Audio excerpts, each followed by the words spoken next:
Olá, galera. Tudo bem? Espero que estejam todos bem e com as energias renovadas. E vamos à nossa aula de hoje, que é sobre as aves, que fica na página 272 a 278. As aves são animais vertebrados que respiram através dos pulmões e possuem o corpo coberto por penas. Estas ajudam no voo, na manutenção do corpo, na temperatura corpórea, protegem a pele e revestem o corpo do animal.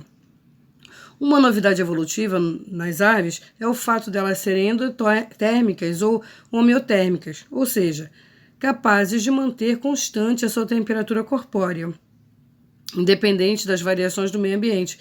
Essas características é compartilhada com os mamíferos. Possuem 4 membros para locomoção, assim como os anfíbios e os répteis, porém, diferentes desses, os membros anteriores das aves se apresentam na forma de asas. Entretanto, mesmo possuindo asas, algumas aves não possuem a capacidade de voo, como é o caso do avestruz e da ema. Já os pinguins, as asas são modificadas em formatos de remo, ajudando na natação. No corpo das aves estão presentes uma glândula chamada uropigiana, que é responsável por produzir uma secreção oleosa que lubrifica e impermeabiliza as penas. Essa glândula é especialmente importante para as aves que buscam o seu alimento na água.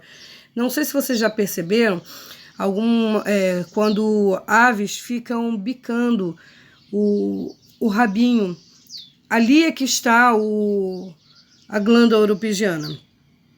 Já nos olhos desses animais há uma membrana chamada nictante, que protege as estruturas durante o voo. A teoria mais aceita pela ciência sobre a origem das aves afirma que esses animais evoluíram de algumas espécies de répteis extintos que possuíam características bem diferentes dos répteis atuais. Segundo essa teoria, as aves evoluíram dos dinossauros bípedes terrestres. A reprodução, ou melhor, a fecundação nas aves ocorre internamente. E assim como os répteis, esses animais possuem ovos amnióticos, com desenvolvimento fora do corpo da fêmea. Eles são ovíparos. A maioria das espécies protege seus ovos até a hora do nascimento. É quando as aves elas ficam chocando os ovos. Nós vemos também nas aves o dimorfismo sexual. É algo muito comum nas aves. Os machos e as fêmeas de uma mesma espécie apresentam coloração diferenciada. Os machos geralmente são mais coloridos para cortejar a fêmea no ritual de acasalamento, enquanto a fêmea apresenta cor mais serena para se esconder dos predadores, quando estiverem cuidando da prole. Como nós vemos aqui na ilustração, o pavão, aquelas penas lindas, coloridas, e o pavão fêmea já mais discreto. Locomoção. As pernas e os pés das aves são recobertos por escamas, semelhantes às dos répteis. Seus pés estão adaptados de acordo com o ambiente em que a ave vive. O pica-pau, por exemplo, possui a pata adaptada para escalar laterais dos troncos onde vive. O tentilhão vive empoleirado, precisando se agarrar nos galhos. As aves aquáticas possuem uma membrana entre os dedos que permite uma natação mais eficiente. As aves de rapina, como as águias, apresentam patas modificadas em garras para capturar suas presas. Por fim, as galinhas, avestruz e demais aves terrestres apresentam modificações nas patas que as permitem caminhar. Uma das características presentes nas aves é a capacidade de voar. Para isso, esses animais contam com diversas adaptações anatômicas, como no peito das aves há um osso externo, que é aquele ossinho que tem na galinha branquinho, que parece uma borrachinha.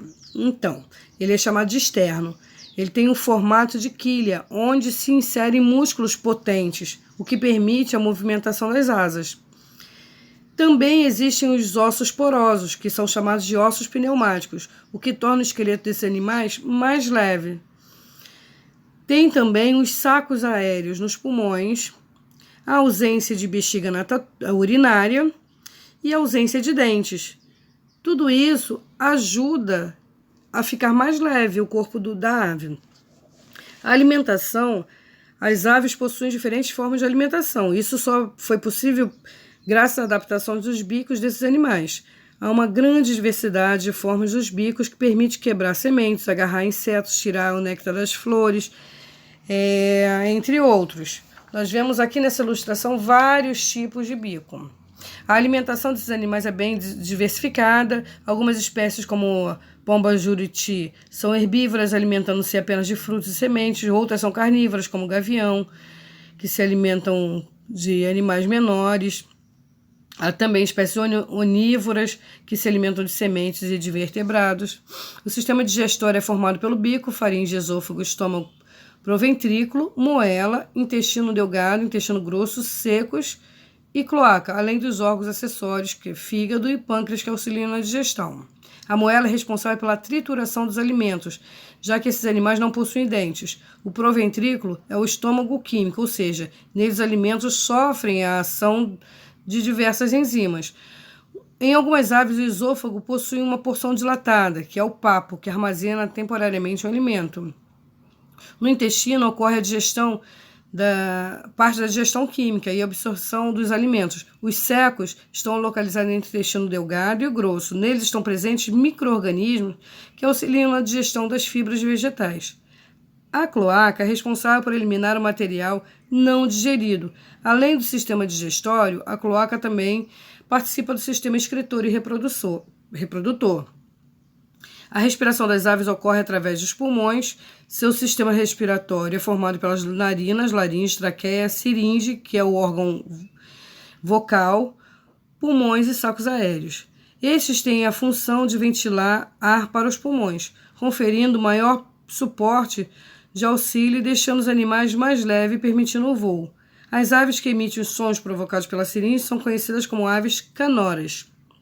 O sistema circulatório, o coração das aves apresentam 4 cavidades, 2 átrios e 2 ventrículos, completamente separados, sendo circulação completa e fechada. Ou seja, nesses animais não ocorre a mistura de sangue venoso e sangue arterial. Além disso, o sangue passa 2 vezes pelo corpo, o que contribui para a endotermia, homotermia, como já falamos. A classificação. O grupo das aves apresenta grande diversidade de espécies e são distribuídas em diferentes órgãos. Dentre elas, podemos citar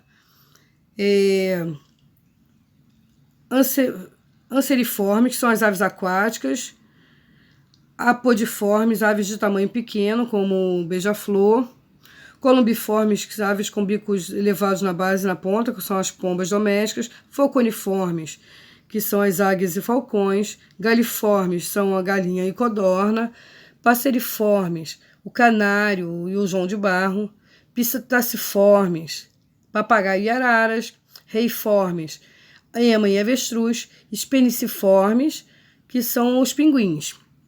As aves podem ser classificadas usando vários critérios, como o tipo de bico ou seus hábitos alimentares. Inicialmente, podemos dividi-las em ratitas e carinatas. As ratitas são aquelas que não possuem carena no osso externo e por isso não voam. Aqui é o avestruz, ema, peru, são exemplos. As carinatas são todas as outras aves, elas possuem carenas e podem voar. As ratitas apresentam asas atrofiadas e ausentes e externas sem quilhas.